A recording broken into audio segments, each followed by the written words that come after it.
What's going on, everybody? If you have been thinking about downsizing for a year or two and nothing has happened yet, this is for you.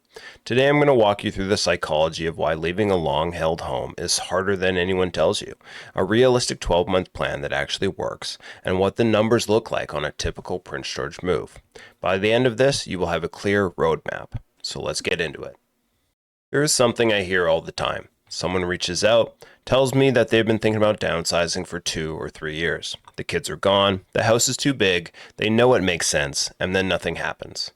And it is not because they're lazy or indecisive, it's because nobody told them the move is way more than a real estate transaction. There is psychology to it, there is a process, and without both of those things working together, most people stall. The biggest reason downsizing stalls is not financial, it's emotional, and I want to name that directly because most people feel embarrassed by it. There is actually a term for what you are experiencing. Researchers call it place attachment. The idea is simple. The longer you live somewhere, the more your identity gets woven into the space. Your kitchen table is not just a table, it is every Christmas dinner. That backyard is not just a yard, it's where your kids learn to ride a bike. And here is what the research shows. Adults who have lived in a home for more than 20 or 30 years experience leaving that home in a way that mirrors grief. Not stress, but grief. Denial, sadness, resistance, and eventually acceptance. So, if you have been sitting on this decision and you cannot figure out why you just cannot pull the trigger, that's why. You're not being irrational, you're being human. Here's the mistake I see most often. Someone decides they're ready, they list the house, and 3 months later they're standing in a new place, surrounded by furniture that does not fit, missing things they donated in a panic, and wondering if they made the right call. Rushing a downsize is the single strongest predictor of regret. There are two paths. You either rush it and end up with panicked decisions and oversized furniture that does not fit, or you follow the blueprint. Family conversations 12 months out. Phase decluttering. Measuring every room before you move a single thing. One path protects you emotionally and financially, and the other does not. So here's the timeline that actually works. 9 to 12 months out. This is your decision and vision phase. You're running the real numbers, not a gut estimate, a real one. What does your home sell for today? What does your target home cost? This is also when you have the family conversation. Not an announcement, a conversation. Involve your adult kids early. Share the reasoning. Let them feel informed rather than blindsided.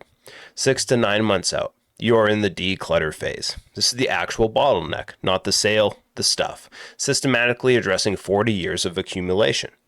4 to 6 months out, you are liquidating. Estate sales, online marketplaces, auctions, and donations. Whatever does not make the cut gets moved out of the house. 2 to 4 months out, you're preparing your home for market. Minor repairs, staging, photography, and then listing. And then 0 to 2 months, this is the crucial step. Measure every room in your new home and every piece of furniture before you decide what comes with you. Oversized sectionals, king beds, formal dining sets, they almost never fit a condo. Sell them before you move, not after. And then 1 to 3 months after the move, you're settling in, building new routines, and making it home. All right, let's talk about the part that stops most people cold, the stuff. 40 years in a home means 40 years of accumulation, and the mistake people make is trying to tackle it all at once. You open the attic, you get overwhelmed, you close it again, and you do not go back for 3 weeks. Here's what actually works. Start with one drawer, not a whole room. Ask one question about every single item. Is it regularly used, genuinely loved, or sentimental? If yes, and it fits the new space, it goes in the keep box. If no, you ask a second question. Is it valuable or useful to someone else? If yes, it goes to donate or sell. Charity, Facebook Marketplace, estate sale, and remove it from the house the same day. If no, it goes to trash or recycle, landfill, or local depot. Storing should be the absolute minimum. If half your house ends up in storage, you have not downsized, you have just moved the problem. And for sentimental items that generally cannot come with you, photograph them. Record a short video telling the story behind the piece before you pass it on. Attach a written note so the story travels with the object. The memory does not live in the thing, it lives in the story, and the story can come with you. In Prince George right now, a typical detached home that an empty nester would be moving out of in Heritage, College Heights, or the Heart is sitting around $500,000 to $550,000. For this example, we will use $537,000. A well-chosen condo or patio home lands between $240,000 and $400,000. After commissions, legal fees, property transfer taxes, moving costs, and home inspection, that is roughly $33,000 to $35,000 in friction leaking out of the funnel, which means a move like that can still unlock $100,000 to $300,000 in usable equity. That is real money, but you need the actual math, not the rough math.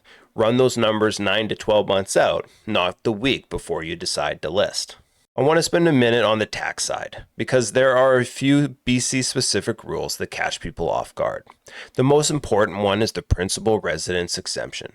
If your home has been your principal residence for every year you have owned it, your sale is completely tax-free. No capital gains. But since 2016, you are required to report that sale on your tax return. It does not happen automatically. If you miss it, there are penalties. And one thing that catches Northern BC clients specifically, the exemption only automatically covers half a hectare of land. That is about 1.24 acres. If you're sitting on 5 or 10 acres outside the city, the land beyond that threshold may trigger a partial capital gain. Get a tax professional involved before you list, not after. Then you have BC's property transfer tax, which is 1% on the first $200,000 and 2% on the balance up to $2 million. Most downsizers will not qualify for the first-time buyer exemption since they have owned before. If you're buying a brand new build rather than a resale, 5% GST applies. It's worth factoring into your comparison.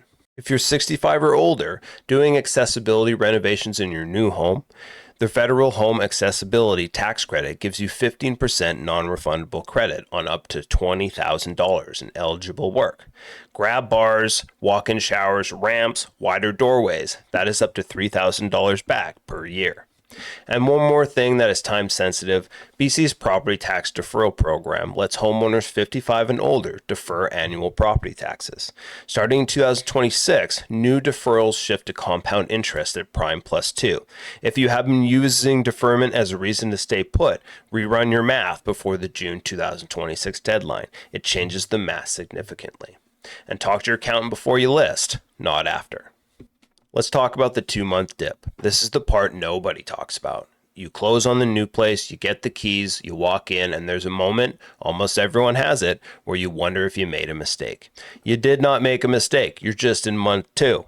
Research shows adjustment to a new home typically takes 6 to 12 months, and the single strongest predictor of how well you land is not the neighborhood or square footage, it is whether you build community, whether you meet your neighbors, whether you join something, whether the new space becomes a gathering place for the people you love. So here's what I tell people. Before you move, hold a farewell gathering in the old home. Walk through it room by room, tell the stories, take a final video, let it be a proper goodbye. Then bring 10 to 20 signature pieces into the new place, your favorite armchair, the hall mirror. The hall mirror, a piece of art, things that maintain a continuous identity, not a fresh start from scratch. Keep the same morning coffee mug in the same spot. Use a familiar accent color on a wall. The goal is familiarity inside the new context, not starting over, transitioning forward. And host a meal in the new place within the first 60 days. That is the exact moment it stops being a place you move to and starts being a home. So here's the big picture. A successful downsizing transition has 3 timelines running at the same time across roughly 2 years. The emotional timeline starts with acknowledging the grief of leaving, moves through detachment, hits the month 2 dip after the move, and eventually lands at creating a new home. The logistical timeline runs in parallel. Vision, declutter, prep, move, all within 12 months. The financial timeline anchors the whole thing, running the equity math 12 months out, setting up your tax position, and unlocking usable equity at closing. A successful transition happens when all 3 timelines are paced to respect the emotional reality of leaving a 40-year home. That's the blueprint. Navigating the Prince George real estate market doesn't have to be stressful. I have a free seller's guide if you're planning to list, a relocation guide for anyone moving to Prince George, and if you're looking to buy and want more tailored information, ask for my home buyers program. On top of the buyer's guide, I'll send you exclusive weekly videos and emails to walk you through the process step by step. Just comment the word guide, tell me which one fits your situation, and I'll send the link right over. And when you're ready to actually look at homes or list your property, the easiest way to connect is to call, text, or email. All those details are in the description. See you in the next video.